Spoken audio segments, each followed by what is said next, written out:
हम आप लोगों को बताए थे कि 4 धाम है भारत में। भारत में 4 धाम है। 4 धाम 4 कोनों पर है।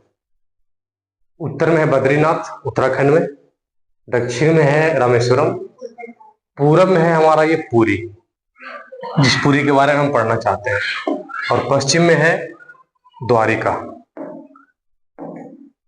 तो ये पुरी उड़ीसा में है। यहां रथ यात्रा भी चल रहा है। रथ यात्रा क्या है? तो रथ यात्रा है भगवान विष्णु का। यहां देखिए, भगवान जगन्नाथ भगवान विष्णु के अवतार के रूप में माने जाते हैं। यानी वहां जो जगन्नाथ मंदिर है, ये मंदिर कहाँ है? पुरी उड़ीसा में है। जो किसके अवतार के रूप में माने जाते हैं? कि भगवान विष्णु के एक अवतार है भगवान जगन्नाथ, उन्हीं का मंदिर है। पूरे विश्व में, पूरे भारत में एक ही मंदिर है भगवान विष्णु का, वो पुरी उड़ीसा में। तो ये रथ यात्रा चलता है। रथ यात्रा में क्या है जो बताते हैं आपको। रथ यात्रा में 3 रथ होते हैं। एक भगवान जगन्नाथ का होता है, एक होता है उनके भाई बलभद्र का, और दूसरी होती है देवी सुभद्रा का। ये 3 रथ हर साल निकाला जाता है। और ऐसा कहा जाता है कि तीनों रथ से, तीनों जो भाई बहन ये हैं, ये जाते हैं अपने नानी घर, ननिहाल जिसको बोलते हैं। वो लगभग 3 किलोमीटर या 7 किलोमीटर के आसपास रथ चलता है। ये रथ कब से कब तक चलता है? रथ यात्रा कब से कब तक होती है? तो 27 जून से इस बार 2025 में 27 जून से शुरू होकर 9 दिनों तक चलेगी, यानी कि 6 जुलाई तक। 6 जुलाई तक ये रथ यात्रा चलेगा। अभी वहां 30 लाख टूरिस्ट आया है पुरी में, इतना आंकड़ा है। और बिना आंकड़ा से गए हैं, जैसे हम जाएंगे तो आंकड़ा थोड़े सरकार के देके जाएंगे, वो अलग है। यानी 30 लाख आदमी आंकड़ा दे करके उस रथ यात्रा में इस बार शामिल हुए 2025 में।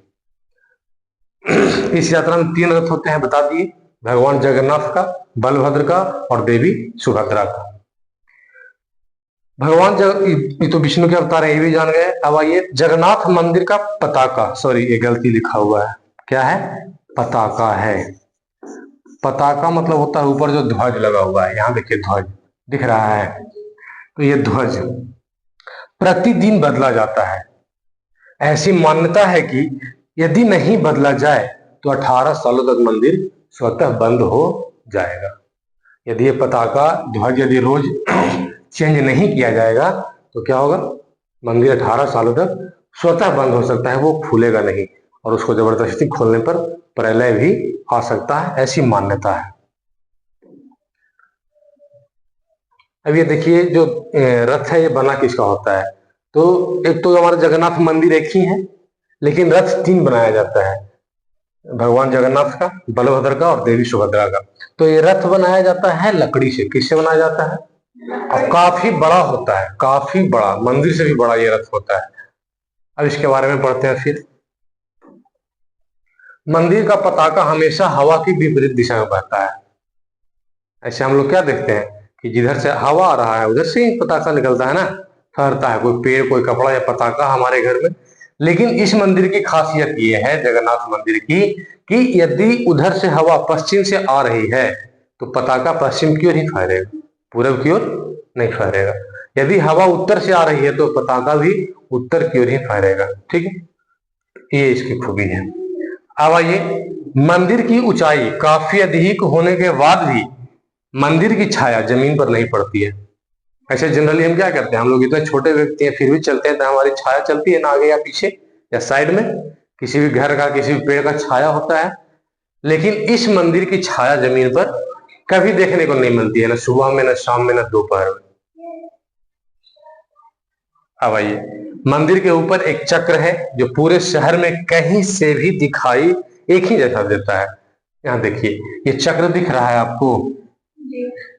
ऐसे लग रहा है कि सामने से दिख रहा है आपको रास्ता, और चक्र होगा कैसे? लंबा होगा। लेकिन इस साइड से देखिएगा तो आपको वैसे ही दिखेगा। यानी चारों तरफ से आप वहां अगर जाके कभी मौका मिलेगा आने वाले समय में तो आप जाके देखिएगा, तो आपको कहीं से भी, पूरी के किसी भी कोने से दिखेगा तो मंदिर दिख जाएगा, किसी भी कोने से मंदिर छिपेगा नहीं। और हर जहां से भी देखिएगा आपको इसी टाइप से चक्र दिखेगा। चारों तरफ से, लेकिन चक्र एक ही को है, लेकिन दिखता है चारों तरफ से एक ही जैसा। तो ये हमारे मंदिर की खूबी थी। कहाँ ये मंदिर, जगन्नाथ मंदिर कहाँ है? उड़ीसा में है, पुरी नामक स्थान में, समुद्र के किनारे है। कहाँ है? समुद्र के किनारे। याद रहेगा? चलिए।